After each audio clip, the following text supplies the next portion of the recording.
The US beat Iran 1-0 and throughout the group stage have only given up 1 goal, 0 from open play. The defense has been extremely solid, but it's actually the midfield trio that allows us to have that foundation.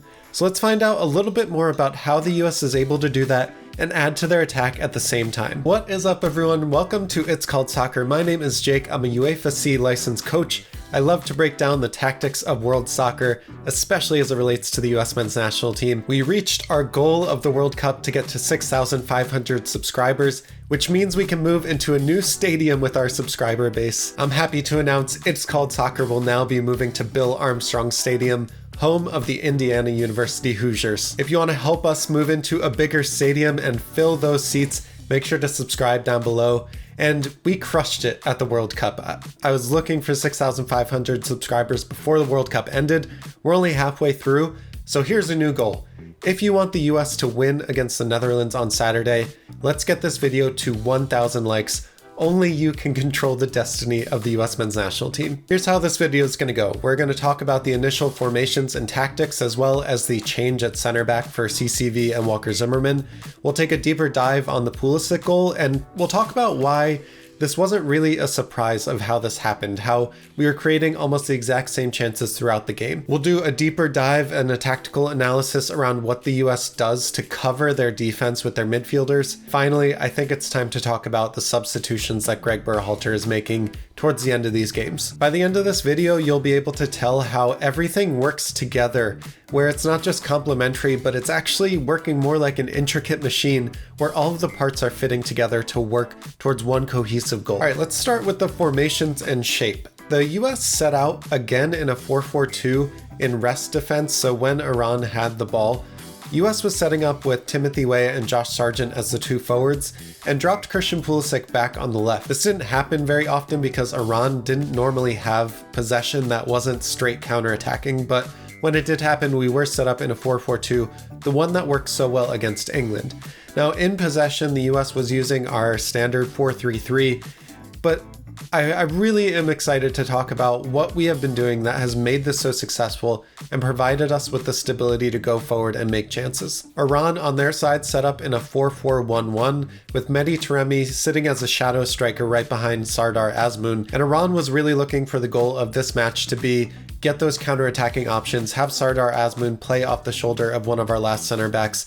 But we did something that really helped to stabilize our defense, and let's talk about that now. There were 2 changes to the starting 11 for this match. Josh Sargent comes on for Haji Wright, and a lot of people were surprised to see Cameron Carter-Vickers come in for Walker Zimmerman.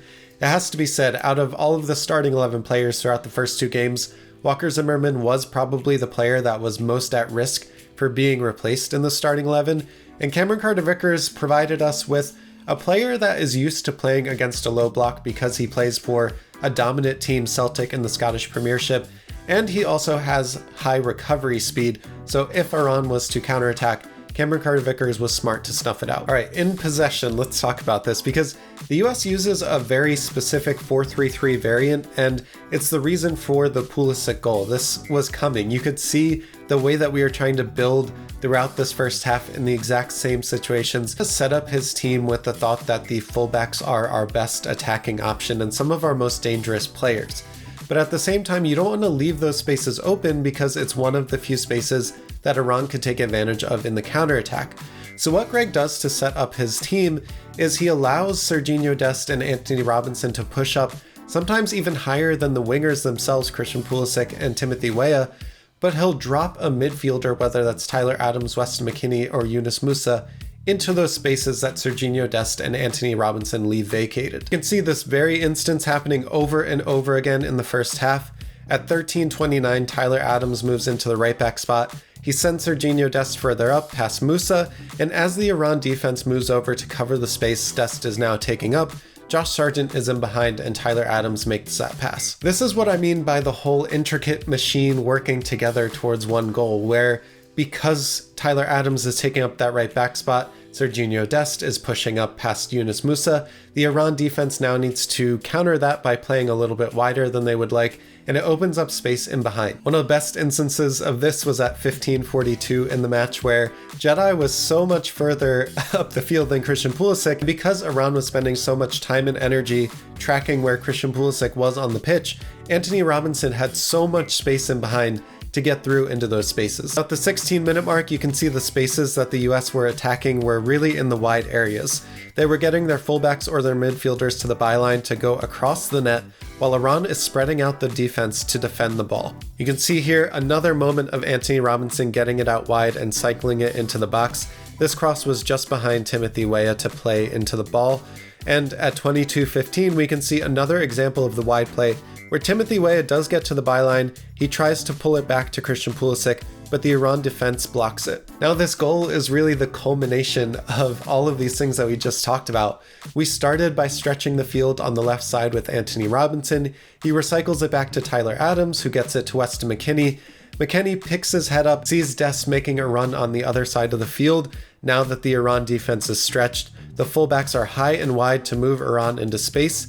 We stretch the back four thin and get the ball across the back line. Boom, Pulisic goal. This overhead is beautiful to watch it as well. I want to give credit to Rodrigo Carvalho on Twitter for this.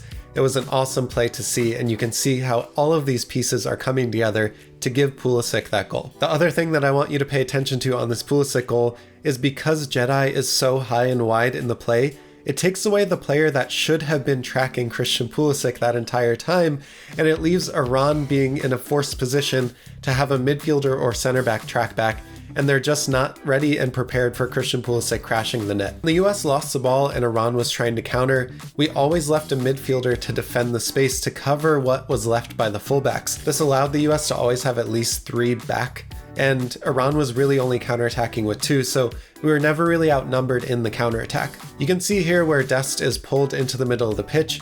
Musa is tasked with covering his space, and he does it really well just to slow down the play and allow our defense to get back. Now, Iran's best moment in the first half came when the US was slower to press their midfielder looking for a pass, and Azmoun was able to get behind our defense playing off that back shoulder.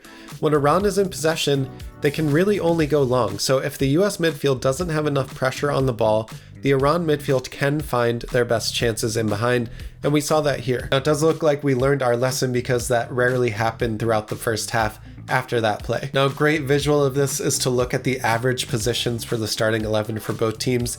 You can see how Iran is pretty much set up as a loaded spring, just ready to burst forward with their entire team, taking up kind of one block of the field, whereas the US, again, just track Anthony Robinson number 5 and Serginho Dest number 2, who were higher than their midfield partners at times. Pass map is a great representation of how Josh Sargent was integral to the match plan as a hold-up forward, and he did that job really well, while Haji Wright's pass map against England was basically blank, meaning he wasn't seen as an outlet for the rest of the squad. But in the second half, for the first 15-20 minutes, Iran stayed in their shape, and they weren't really trying to go for it because one goal would have seen them back qualified for the knockout round. So for the most part, they were still just trying to sneak in a goal, sneak in a counterattack, and we really had to dig deep and suffer to get this result. The game did get a little chaotic for the US towards those last 20-25 minutes, and at some points the game state just kind of takes over. It kind of forces the hand of both teams where Iran needs a goal and the US needs to defend. A goal down and needing at least a draw, Iran turned up the heat, changed some things, put in some substitutions, and changed their shape. For Greg Berhalter, however, we needed to hold on to our 1-0 win, and Christian Pulisic, our star player and goal scorer, was now moving to the hospital. So Greg, I think, really wanted to shut the doors, get that win, and get to the knockout rounds. This graphic by The Athletic is great to show just kind of what the chances were for goal scoring for the US and Iran throughout this match. And you can see basically up until that 55th, 60th minute, it was almost all US, but then the tide really started to change. The substitutes made a huge difference for Iran. They changed their shape, they were able to get forward, and the substitutes, I think, for the US were just a little too negative. And while Brendan Aronson is a forced hand for Christian Pulisic, that's fine. Kellen Acosta, I can see, like, we need fresh legs, and we put it in for Weston McKennie, who probably isn't 90 minutes fit yet. Yunus Musa is basically dead after the 70th minute, but he is digging deep into his tank to keep running. Now, especially with hindsight, I think it's easy to see that Jesus Ferreira or Gio Reyna was a much better pick than Haji Wright. Haji Wright, please just take it to the corner. If I'm the coach, that player is never seeing the field again. Like, not only was he not running or pressing, everyone around him was flying by, but that last chance where he took a weak shot and gave it back to Iran with 30 seconds left, a minute left, instead of taking it to the corner, my God, man, like that is the one reason why you were in the game, to kill the game off. I also think Shaq Moore is just not it at right back, and we have a player with World Cup experience, DeAndre Yedlin, or we have the US teenager with the most minutes in the Bundesliga this season, Joe Scally, who is good defensively and plays in a 5 in the back system. So when we put Walker Zimmerman in, when we play 5 in the back, Joe Scally could have been a much better option there. But you can tell that Greg just trusts Shaq Moore so much more than Joe Scally. And I think that's a fault of Greg, honestly, at this point. Overall, I think it was an A+ first half and a C second half from Greg. The substitutes were half and half. Some were forced and fine. Some were coach's choice and not that great. It kind of left us vulnerable in those last few minutes. But you know what? We got the win and we got to the knockout rounds. We're undefeated. Again, we've given up 1 goal, 0 in open play.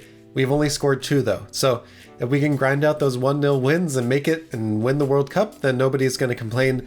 But I think we're going to need to score more goals going forward. If you had told me in advance of the World Cup that we would get to the knockout rounds and Shaq Moore would have to have more minutes than Gio Reyna, I would have taken your arm off at the elbow a million times over. But at the same time, Gio Reyna needs to see the field.